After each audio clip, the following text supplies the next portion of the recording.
How do you take constructive criticism pagdating sa work? Wow! Well, I think you go through the entire process. First, syempre, hindi mo matatanggap. Hindi mo matatanggap na may ganong criticism sa'yo.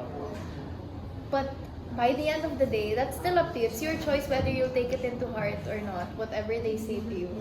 But again, I think now I'm just really learning and absorbing everything, learning from every experience as I can. So yun, I try to absorb it and realize the things and what I can improve on, and life goes on. Yeah. Totoo kasi, syempre gumagawa tayo ng teleserye, ang daming nanonood. Posibleng walang constructive criticisms. And kailangan mo rin. Kasi maybe there are things that hindi mo na-notice sa sarili mo.